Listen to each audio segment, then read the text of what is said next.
What do you do when the thing that you didn't ask for happens in your life in the shifting seasons? I don't care how good you are, I don't care how talented you are. There are some times when things aren't going to go right, and you have to deal with it. You can find yourself stressed out.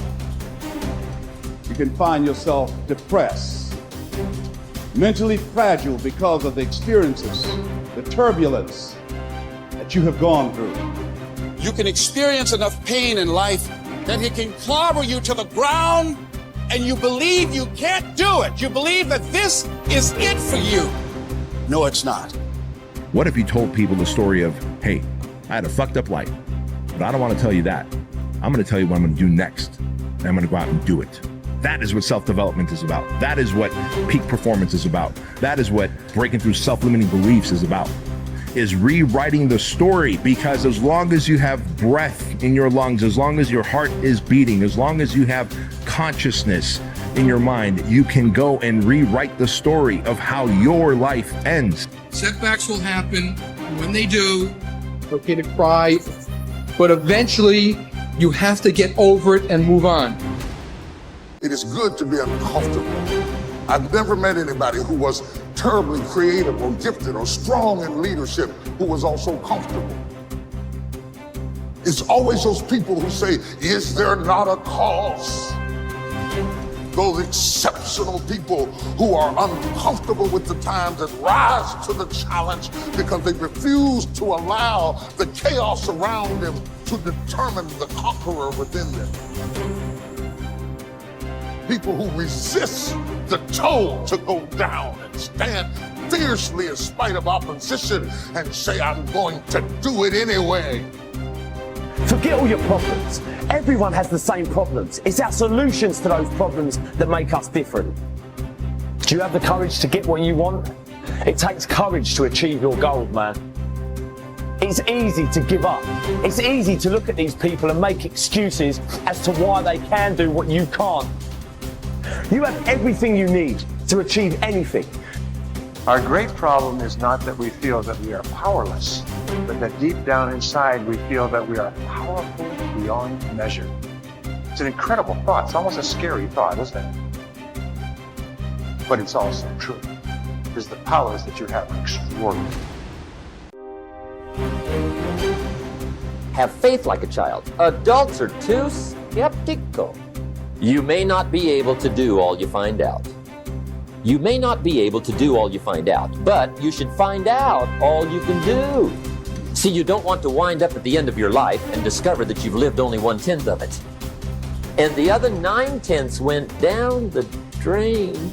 Be curious. Get excited like a child over your ability to make yourself do anything for change. The law of use. And it goes something like this. Whatever you don't use, you lose. Lack of use causes loss. You lose automatically when you quit. The same thing goes for all the human virtues. Ambition, unused, declines. Strong feelings, unused, diminish. It doesn't grow. Faith, unused, decreases. It's a law. Today unused is lost. A talent unused is lost. An ability unused is lost. So here's one of the key expressions of the evening. Take a new inventory of yourself. Starting tomorrow, new project. Take a new inventory and make sure that all of your talent and ability and mentality and ingenuity and vitality and strong feelings, faith, courage, make sure that all you've got's being used. Otherwise, you lose. Repetition, repetition, repetition. Go over it. And if you repeat it, go over it, sure enough, someday, some mysterious day, the idea takes root, starts to grow, and shows up in your personality and your lifestyle. I don't care where you come from. I don't care where you were raised. I don't care what color you are. I don't care what gender you are. I don't care about any of that If you invest in yourself consistently, if you do the work consistently, 1 + 1 is always going to equal 2. 10 years of motherfucking work is going to pay off. Dig deep. Take accountability for your goals, dreams, and aspirations. Ain't nobody gonna give you nothing. Ain't nobody gonna give you nothing you ain't working for. And the reason why some of you can't get to that next level, we don't have enough stuff in you to push you to get through some of the hell you gotta go through. That house ain't gonna get you through that hell. That car ain't gonna get you through that hell. You only go to another level when you're on this level and you eating out of trash cans and you say, enough is enough. I'll do whatever it takes. Do you, be you, for you. Bye.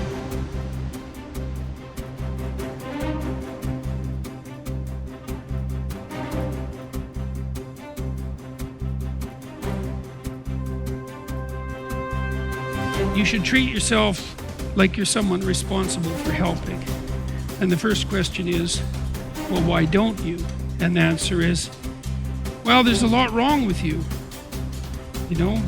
And it's hard to exercise enough love and care in a deep and non-naive way to care properly for something like that. It's an encouragement to assume, to act out the proposition that even if life is as difficult as it seems to be, and if you're as vulnerable and weak in a fundamental sense as you definitely are, and characterized by this terrible propensity for the infliction of voluntary suffering on yourself and others, and that destructive tendency, that there's still something within you that's so remarkable and so aligned with order and being in the proper manner that you can climb above that, let's say like Abel, and that you can make the proper sacrifices, and that you can set yourself right, and you can set your family right,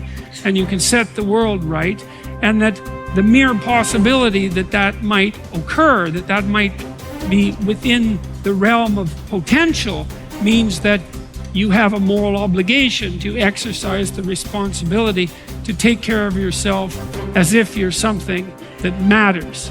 And that if you did that properly, it might turn out that what you did would matter, that it would matter to you, that it would be meaningful in the way that things that matter are meaningful, and that it would matter to everyone around you. If you aim to be something you are not, you will always fail. Aim to be you. Aim to look and act and think like you.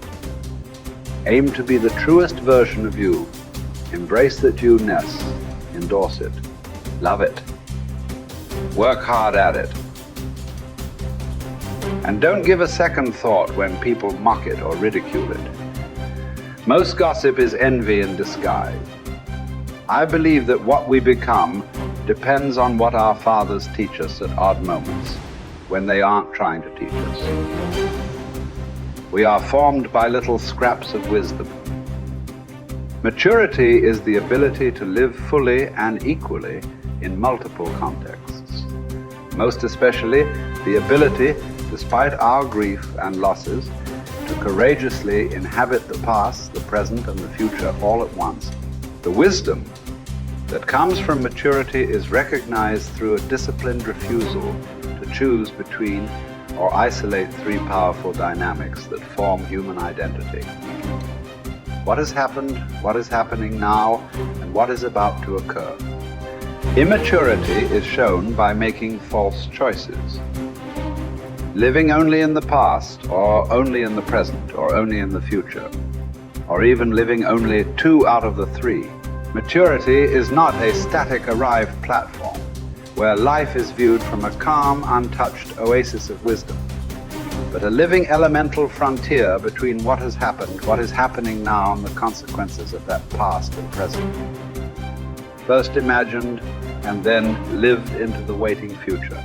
Maturity calls us to risk ourselves as much as immaturity, but for a bigger picture, a larger horizon, for a powerfully generous outward incarnation of our inward qualities, and not for gains that make us smaller, even in the winning.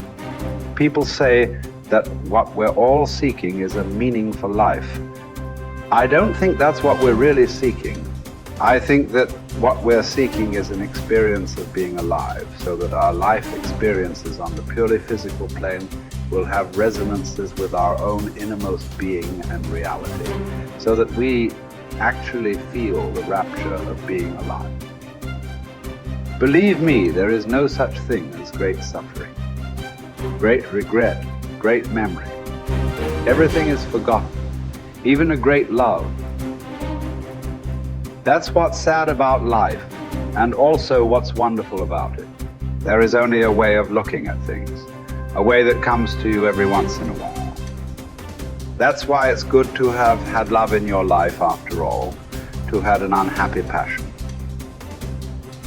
It gives you an alibi for the vague despairs we all suffer from.